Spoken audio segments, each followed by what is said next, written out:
Hello à tous et bienvenue dans cette nouvelle vidéo dans laquelle je vais vous parler de ce que j'ai compris cette nuit par rapport au fait que je nourrisse matériellement avec la nourriture quelque chose en moi. Le processus de développement personnel que je fais depuis maintenant 4 ans, 5 ans a été un chemin, est toujours et sera toujours un chemin de toute manière. Et je me suis intéressée au domaine de l'alimentation il y a un an, où j'ai découvert une autre forme d'alimentation qui nourrit mon cerveau, qui nourrit mon corps, etc. Il y a aussi là ce qu'on appelle la nourriture émotionnelle. Et ça fait quelques semaines que je mange alors que j'ai pas faim, que je sens bien que je nourris quelque chose qui est déjà plein et que ça passe pas. Et du coup, j'ai le ventre gonflé, je me sens lourde, etc. J'ai organisé ce week-end avec d'autres professionnels le premier festival du Manger Mieux dans ma région. Et il y a un praticien qui a fait une conférence sur les grignotages et les compulsions alimentaires. Évidemment, c'est une conférence à laquelle j'ai assisté, puisque c'est toujours intéressant de venir chercher des outils aussi chez les collègues, parce que bien que je sois coach, des fois c'est plus facile d'accompagner les autres. On voit mieux les choses sur les autres qu'on ne les voit sur soi-même. Et il y avait cette histoire d'intention positive que je peux très bien déceler chez les autres en disant oui, mais si tu fais ça, c'est parce qu'il y a une intention positive, c'est que ton corps, ton cerveau et ton système nerveux te protègent. Sauf que moi, je restais là dans cette je mange parce que. Donc je trouvais une justification au fait de manger, même si je suis parfaitement consciente que je ne devrais pas manger parce que j'ai pas faim. Je suis parfaitement consciente que je n'en ai pas besoin physiquement et physiologiquement. Et donc voilà, donc je me dis ok, bon, on cherche la raison en fait, pourquoi je mange, parce que je me fais chier parfois, ou peut-être parce que j'ai besoin de stimulation, peut-être que, alors, c'est là l'intention positive, ou si je mange par ennui, c'est parce que j'ai besoin de stimulation. Voilà, si je mange pour libérer un stress, c'est qu'on vient nourrir j'ai besoin de sécurité en fait. Donc je suis sortie de cette conférence avec vraiment dans un état de confusion, un peu shooté, comme bah, c'est un peu l'effet que je fais aussi à mes clients. Je vois quand ils sont shootés et que là il y a une espèce de cerveau qui flotte dans la tête là.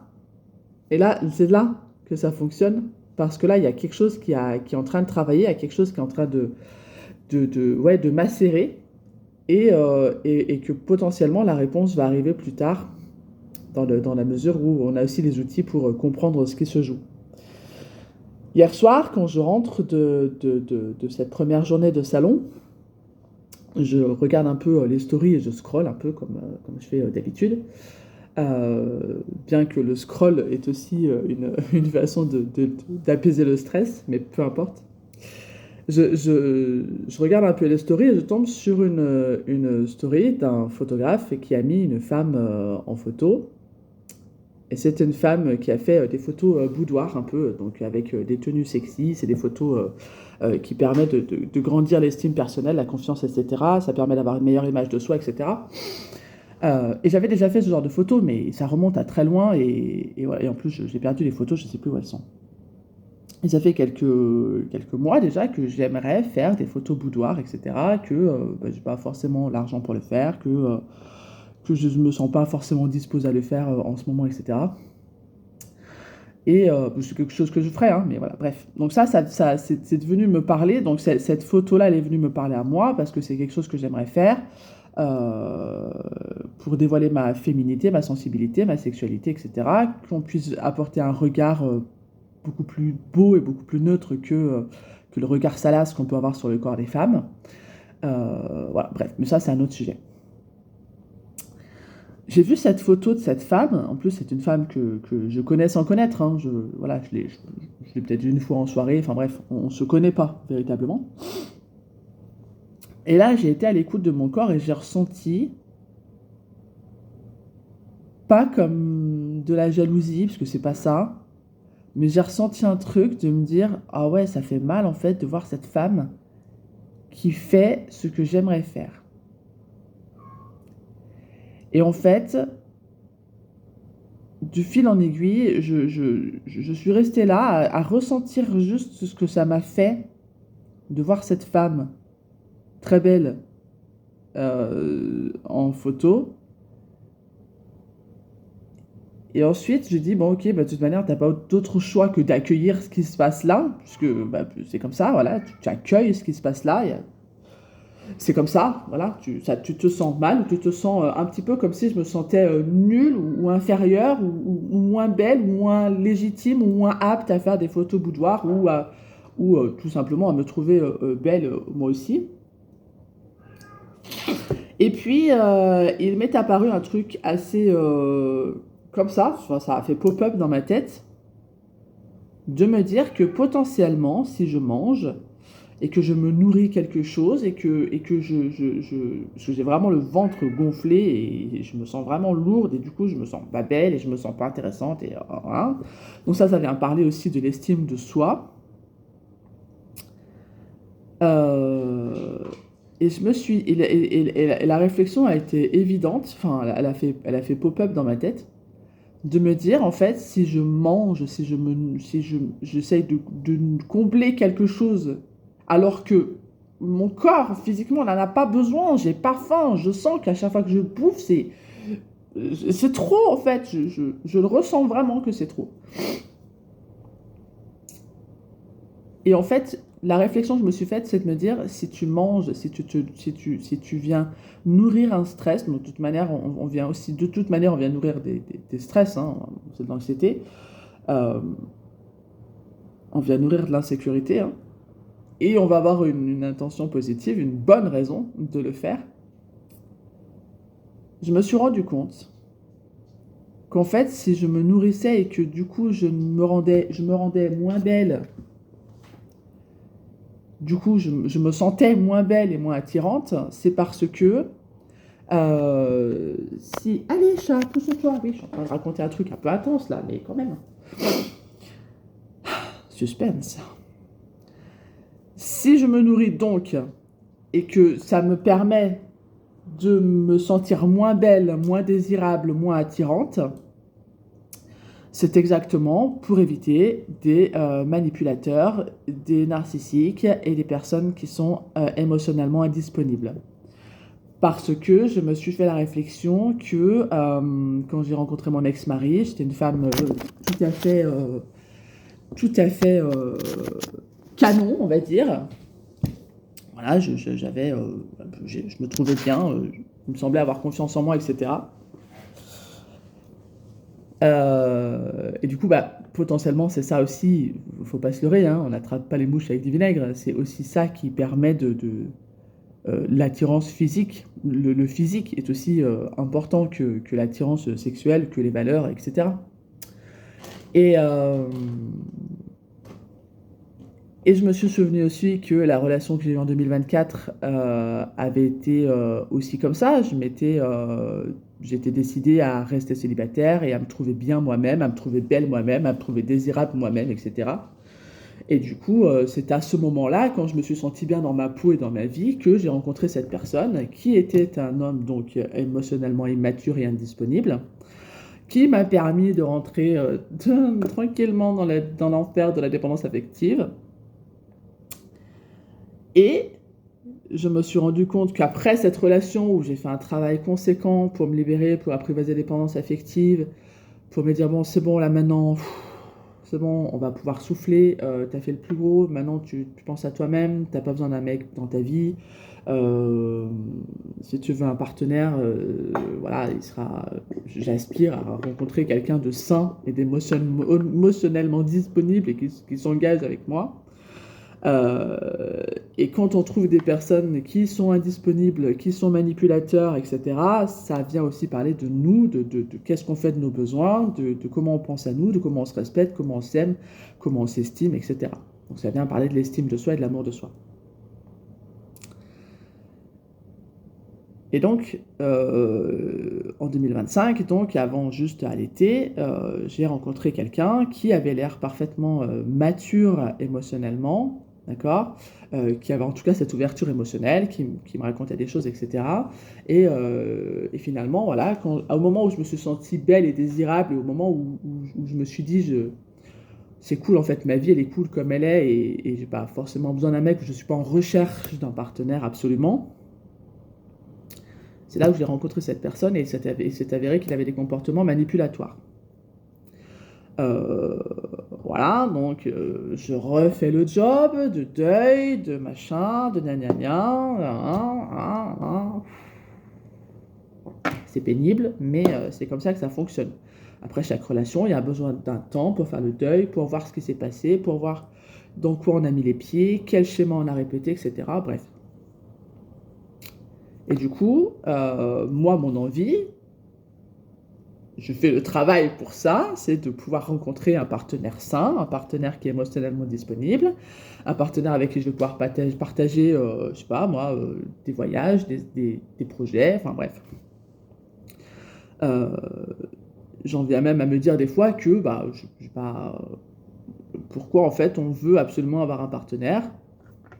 Pourquoi on veut absolument être en lien? Mais parce que nous sommes tout simplement des êtres humains et que l'être humain ne peut pas vivre seul et que l'être humain il a besoin d'être en lien avec des gens pour se sentir soutenu, pour se sentir aimé, pour se sentir reconnu, pour se respecter, etc.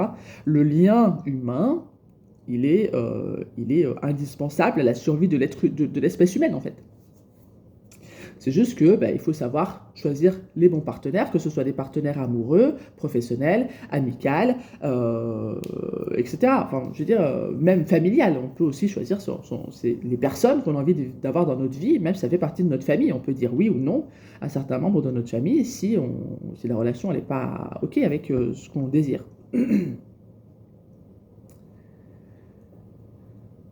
Bref, on aspire tous à rencontrer le grand amour, à être aimé, à aimer, etc. Voilà. Et ce que j'apporte aujourd'hui, et ce que j'ai découvert moi aujourd'hui, et ce que j'ai travaillé, surtout grâce à ma formation déceler les personnalités toxiques et s'en sortir, j'ai compris d'autant plus de choses et je sais maintenant que tous les red flags et tous les comportements manipulatoires et tous les comportements d'hommes émotionnellement immatures, je vais les repérer tout de suite et que je ne vais pas rester 107 ans dans la relation, qu'au bout de quelques échanges, j'arrive à sentir le truc et je me dis en fait ouais, c'est pas pour moi donc voilà, c'est bien sympa mais on va passer à autre chose. Aujourd'hui j'accompagne les clients à s'aimer eux-mêmes, à recevoir l'amour aussi parce que c'est pas facile non plus de savoir recevoir l'amour et aussi à rester dans la relation sans se perdre parce que ça c'est le plus important, de rester dans une relation sans se perdre soi-même, ok.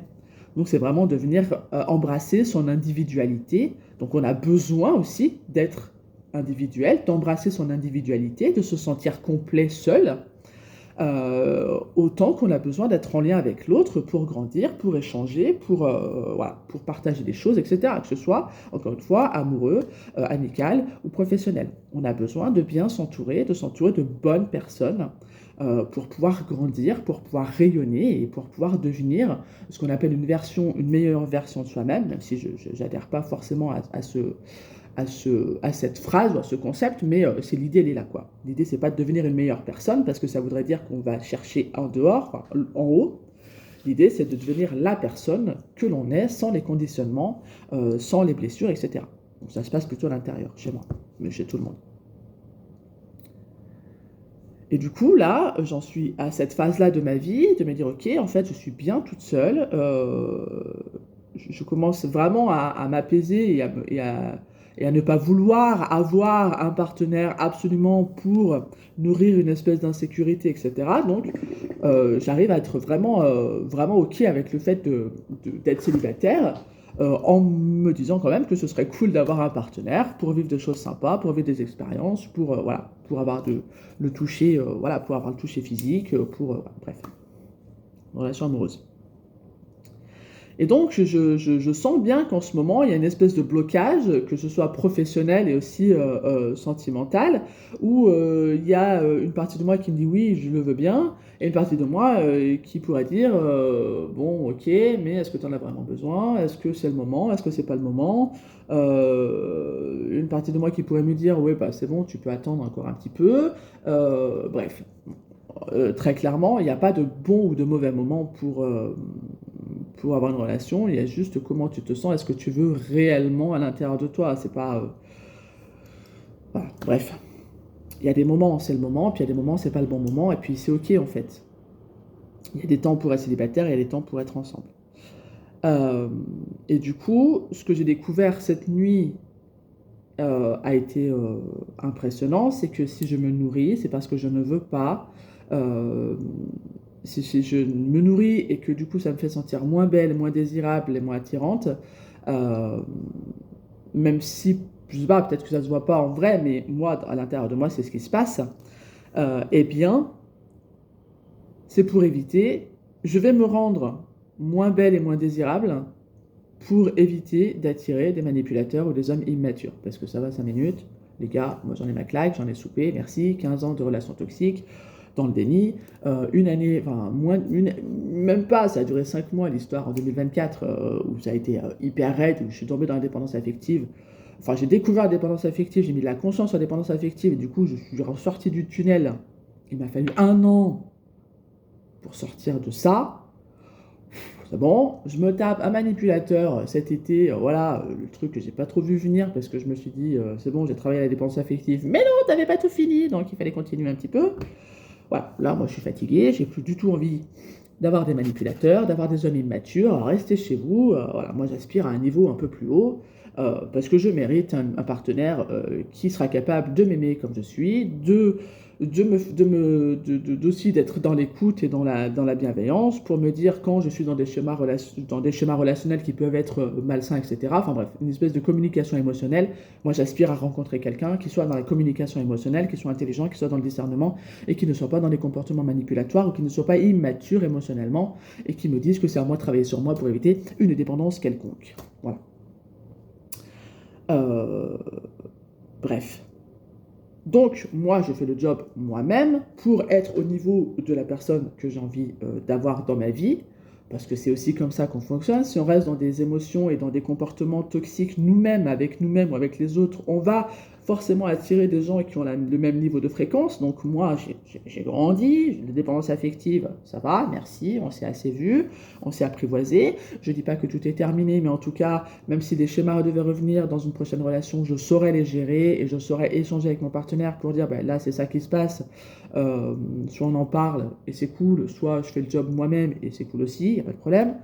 Euh, donc voilà, bah merde, je viens de perdre le fil. Bah, oui, c'est une histoire de fréquence. Donc moi, j'ai relevé mon niveau d'estime personnelle, j'ai relevé mon niveau d'amour de moi, j'ai relevé mon niveau de... Voilà, je dis pas maintenant, je veux un partenaire qui est comme ça. J'essaye de pas trop être exigeante non plus, parce que parce qu'il faut aussi savoir accueillir l'autre avec ses défauts, parce que je ne suis moi-même pas parfaite. Voilà. Et je crois aussi que l'amour véritable, quand il se trouve, il n'a pas besoin de forcer, il est fluide, etc. Même si il y a quand même besoin, il n'y a pas besoin de forcer, ok, mais il y a quand même besoin de s'ajuster, de se mettre au diapason, etc. Et de ne pas quitter l'autre parce que ça devient insupportable, ou quitter l'autre parce qu'on se sent envahi, ou s'accrocher à l'autre parce qu'on a peur de le perdre. Bref, je découvre cette nuit qu'en fait, si je bouffe et que je me nourris, c'est pour que je me sente mal à l'intérieur de moi-même, et du coup, c'est pour éviter d'attirer une personne de ce type-là. Et c'est pas ce que je veux. Moi, je veux pouvoir avoir un partenaire bien, en fait. Et du coup, comment ça se passe? Et bien, comment ça se passe, c'est que là, je découvre ça. Du coup, je découvre ça. Je sens que j'ai dégonflé un petit peu. Alors, ça reste physique, hein, on reste dans la matière. Je sens que j'ai dégonflé un petit peu et que je me sens mieux. Et là, ça va être le processus que je vais faire ces prochains jours, c'est de vous remarquer quand je mange, de quoi ça parle vraiment. Et si ça parle vraiment de cette estime personnelle qui se met en pause pour éviter de briller, pour éviter du coup d'attirer des pervers narcissiques ou des manipulateurs ou des hommes immatures, eh ben, je vais me dire, attends, on change de posture. Donc, vous voyez que je me tiens comme ça parce que je suis assise et que c'est postural, je me tiens comme ça, et ben, je vais me dire, ok, quand j'aurai envie de grignoter ou de nourrir un stress ou de libérer la tension par rapport à la nourriture, je vais me relever, je vais me dire, ok, je vais ouvrir là les poumons et tout, je vais ouvrir aussi mon estomac et mes tripes pour dire, ok, en fait, même, parce que l'idée, c'est pas de se dire, je rayonne, je suis belle et attirante et j'attire que des hommes bien, c'est pas vrai, d'accord. Euh, on va attirer les personnes qui sont attirées par notre lumière, mais qui sont aussi attirés par notre lumière différemment. Il y en a qui vont être attirés par notre lumière parce qu'ils veulent la manger, parce qu'ils veulent la consommer. Et il y en a qui vont être attirés par notre lumière parce qu'ils ont envie de briller avec nous, de rayonner avec nous et de grandir ensemble. C'est ça aussi, il faut faire attention. Mais bref. Et en fait, là, la prochaine fois que j'ai envie de libérer une tension intérieure parce que, voilà, je vais me mettre en position différente. Je vais aussi faire une activité, je sais pas, je vais faire la vaisselle, par exemple, parce que j'arrive à me dire, il y a des fois où je me dis, non, là, tu vas pas manger, fais la vaisselle. Et je sais que ça passe et c'est OK. Et en fait, je recule le moment de grignoter jusqu'au moment où c'est l'heure de manger et je mange et c'est OK. Et puis, il y a des moments où je dépasse cette histoire de je dépasse ça et je me dis je devrais faire la vaisselle et en fait je la fais pas et du coup comme je me mets pas en action et ben la tension elle est là et elle est de plus en plus dure et cette tension et ben je vais la libérer en mangeant des trucs que j'ai plus envie de manger en fait et je n'ai même pas faim et je me sens lourde après et j'ai pas envie, j'ai plus envie. Donc l'idée c'est de venir me positionner autrement au niveau physique et de me dire, parce que c'est ça aussi, c'est de me dire, Steph, en fait, tu as le droit de rayonner, de te sentir belle et attirante euh, et désirable parce que quand un homme va se présenter, tu sais aujourd'hui discerner selon ses comportements, ses paroles et ses actions, tu sais discerner si c'est une personne qui est faite pour être avec toi ou si c'est une personne qui va venir appuyer sur tes traumas ou sur mes schémas répétitifs. Oui, une personne saine et une personne comme je le désire je vais forcément ressentir des choses, mais si c'est une personne saine et qui a une communication émotionnelle et une maturité émotionnelle, on va pouvoir échanger ensemble sans que ça vienne mettre en péril la relation ou l'un ou l'autre. Ok. Euh, Et du coup, le fait de faire ça, c'est de la répétition, ce sont des automatismes qu'on remet en place. C'est de se dire, quand j'ai une compulsion, je vais déjà me poser la question de quoi ça parle. Est-ce que c'est parce que je me fais chier? Est-ce que c'est parce que je manque de lien ou de connexion? Est-ce que c'est parce que j'ai pas envie d'attirer les manipulateurs, etc. C'est vraiment là de venir, millimètre par millimètre, venir voir ce qu'il se passe et de quoi ça parle à l'intérieur de nous. Des fois, l'inconscient, il va nous bloquer l'information pour ne pas qu'on vienne déconstruire ce pourquoi lui, il est là, puisque lui, il est là pour nous protéger. Donc, si moi, je mange pour me protéger des manipulateurs et des hommes immatures parce que j'en ai soupé pendant 20 ans, eh bien, le corps, il va continuer à manger et il va dire non, t'inquiète pas, ouais, vas-y, mange, vas-y. Ouais, non, ouais, mange. Ah, il est bon ce gâteau. Ah ouais, le chocolat. Vas-y, mange.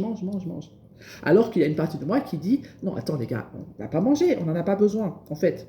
Et c'est intéressant, moi en tout cas, c'est ce que je fais, c'est que j'essaye toujours de parler aux plusieurs parties de moi, celle qui veut cacher la raison et le pourquoi de je mange, et l'autre partie qui se dit, putain les gars, j'ai pas faim, j'ai pas envie de manger, et en plus je me sens lourde après, j'ai pas envie. Et c'est comme si c'était deux personnes qui se disent, putain, non, mais si, il faut manger parce que c'est pour ta protection. Et l'autre qui disait, oui, mais ça va, je vais bien en fait, pourquoi tu veux absolument qu'on mange? Et c'est un peu un dialogue de sourds entre les parties de moi-même. Donc, à partir d'aujourd'hui, mais parce que j'ai pris ça en conscience, j'ai vraiment mis ça en lumière et en conscience, je peux me dire qu'en fait, je sais reconnaître les comportements manipulatoires, je sais reconnaître un homme qui est immature émotionnellement, euh, en fonction de ce qu'il dit, en fonction de ce qu'il fait et en fonction de son, ouais, de ses actions avec moi ou avec les autres aussi des fois. Voilà, c'est tellement plus calme là, le fait de l'avoir découvert, d'avoir mis de la conscience dessus et de la lumière dessus.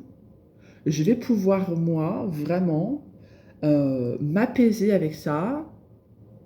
Et quand je serai dans le magasin et que je voudrais acheter ce paquet de gâteaux que je vais dégommer en 3 heures, parce qu'en fait, je le dégommerai en 10 minutes, hein, mais je le dégomme en 3 heures parce que je me dis non, c'est pas bien, il faut pas faire ça, donc je le laisse un peu, mais bon, et une demi-heure après, je reviens, non, bref. Donc quand je serai au magasin et que je voudrais acheter, que je sentirai la tension de vouloir acheter un paquet de gâteaux, ou quand je suis chez moi et que j'ai ce paquet de gâteaux et que je me dis putain, j'ai faim, il faut que je mange, non. De quoi ça parle vraiment et je viens apaiser mon système nerveux pour lui dire tout va bien, tu as le droit de te sentir belle et désirable, ça ne veut pas dire que tu vas attirer les tocards. Et même si tu attires les tocards, tu es aujourd'hui parfaitement capable de leur dire que leur comportement, tu ne veux pas ce genre de comportement.